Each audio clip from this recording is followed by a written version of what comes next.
જયખુખાન મેડીમાં 45,000ની છેતરપિંડી કરી પછી શું થયું તે વાત ઉપર માતાજીએ શું કીધું આપણે આગળ માનતાઓમાં જોશું. જયખુખાન મેડીમાં ગાંધીનગરથી 45,000 ઓનલાઈન ફ્રોડ થઈ ગયું હતું મારી વાઈફના એકાઉન્ટમાંથી.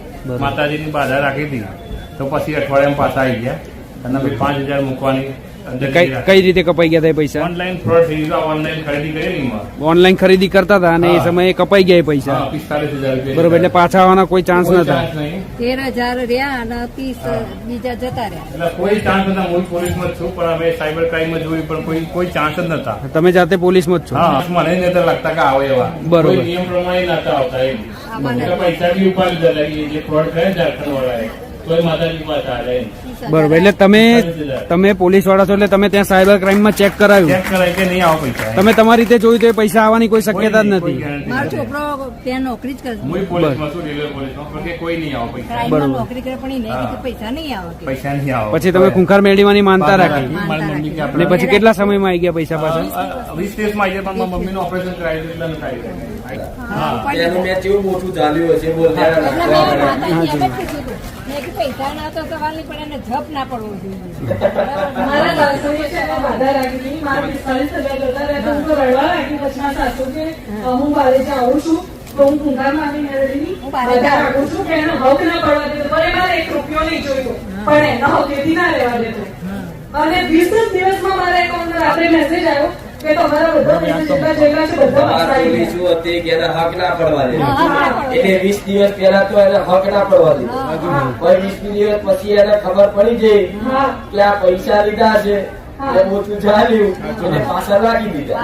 બહુ તપાસ કરી, બહુ બધાને વિનંતી કરી કે મારા પૈસા આવશે કે નહીં. બધાએ ના પાડતી કે નહીં. બીજો છોકરો ક્રાઇમમાં નોકરી કરે છે એને કીધું કે નહીં પૈસા આવે મમ્મી કે આ તો જતા રહે પણ એ બેંકમાં પૈસા આવી ગયા હા પણ તો ચોર ને પકડવા કોઈ જરૂર ના હોય.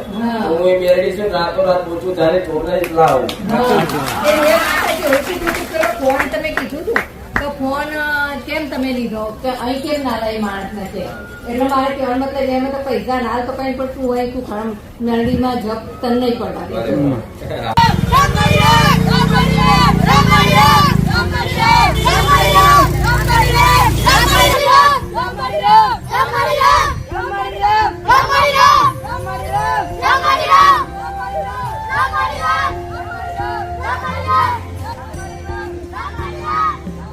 मैं डूंगरपुर राजस्थान से हूँ और हमारी में मन्नत ली थी मैंने कि मेरे घर में बहुत आर्थिक स्थिति बहुत वो फूल हार 1.25 किलो मिठाई और मेरे जो भी होगा सैलरी उसमें से 5,555 माड़ी के पैरों में अर्पित करूँगा. बरोबर, तो आपको कितने टाइम से नहीं मिल रही थी जॉब? जॉब मेरे को माड़ी में 1 साल से ये प्रोसेस में था जॉब की, पर मेरे घर में लड़ाई झगड़ा ही होता रहता और आर्थिक स्थिति बहुत तंगी थी और बीमारियां ही चल रही थी मेरे घर में. माँ मैं 2 बार असिलेक्टेड हुआ था हूँ, पर तीसरी बार वापस मैं यहाँ पे आके मन्नत ली. माड़ी मेरे को उसी कंपनी में मेरे को जॉब ज्वाइन करनी है. फिर मेरे को सोमवार को कॉल आया, सामने से कॉल आया और माड़ी मेरे को वापस वहाँ पे मैं सिलेक्टेड हो गया हूँ. मन्नत रखने के बाद? हाँ, मन्नत रखने के बाद. ठीक है, अभी कितनी सैलरी है आपकी? अभी माँ मेरे को 21,700 दे रहे थे पर उसमें से 24,000 मेरी सैलरी आई. 24,000 हो गई? 24,000 सैलरी आई मेरे. राम राम भाई. તો વિડીયો જે 12માં પાસ થયો હતો ને એ ભૂલી ગયો બનાવવાનું તો માડીના દયાથી મારે કોલેજમાં એડમિશન તો થઈ ગયું બરાબર પણ માનતા બાકી હતી તો એની માટે હું આવ્યો. મારી માનતા માની હતી ને પેડા અને શ્રીફળ ચુંદડી મેરિટમાં નંબર નતો આવ્યો. કોલેજમાં એડમિશન નતું મળ્યું? હા, એટલે પછી એ ટાઈમે માતાજીએ કીધું હતું ને તમને સામેથી કે એડમિશન મેળવી આપી છે? થઈ જશે અને આજે થઈ ગયો. કઈ બધાને ખબર ના પડી હજુ તમે શું કહેવા માંગો છો પણ આમનો કહેવાનો મતલબ હું મારી ભાષામાં સમજાવું જેમ કે મારી ભાષા આ બધા વધારે સમજે. આમણે મોનતા રાખી હતી ઘેર બેઠા કે મારા દીકરાને આ કોલેજમાં એડમિશન મળી જાય ને સારી જગ્યાએ તો તારી મોનતા પૂરી કરી જઈશું.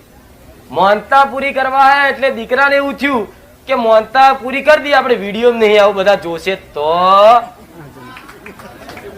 એટલે એડમિશન થયેલું શું થયું જતું રહ્યું આવ્યું જ નહીં એમાં પાછા ફેલ થઈ ગયા. એમાં એડમિશન થયેલું પાછું કેન્સલ થઈ ગયું એટલે આયા એક વિડીયો જોયો કે હારું આ તો ગુનો નહીં હોય, પછી ખબર પડી કે આ જ ગુનો છે, એટલે કહેવા આવ્યા કે મારી આ અમારી ભૂલ થઈ જઈ, અમે આવું કદાચ મોનતા મૂકી જતા રહ્યા હતા, પણ હવે અમારા વાતની ભૂલ થઈ, લે આ શ્રીફળ આલીએ છે, માફ કરી દેજે. એ દાડ કોમ નતું થયું ને, તારું કોમ બગડ્યું છતાં તારો વિડીયો મુકાઈ ગયો. એ મારી તમારા ભરોસે માડી. પણ તે આટલું આગળ દિલથી આવ્યો એ પ્રાર્થના તમારા કરી ભરોસે. હતી કે માં લે આ ગુના પેટે નારિયેળ આલીએ છે, માફ કરી દે, મારી ભૂલ થઈ જાય, હવે પછી ભૂલ નહીં થાય. એ દાડ મેં મેરડી આશીર્વાદ આ લખજા તે માફી માંગી લીધી ને, તો હવે તારું એડમિશન પાક્કું ફરી કરી આલ્યું. એ માડી થઈ ગયું. હવે કેટલા મારી જોડે છે એ તો માડી તમને જ ખબર. હવે રીતે હું ના જાણું, હું કઈ બોલતો નથી. આખી ભલે, મારી ભલે. ખુલ્લી કિતાબ તમારા સામે છે. ભલે ભલે, કોઈ વાંધો નહીં. આ તો જેવી વાતો છે ભાઈ, જો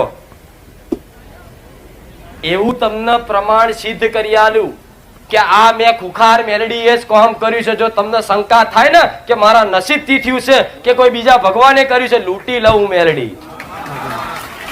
સંદેશો બધા નાઓ મળે. ભલે આશીર્વાદ. માડી રામ.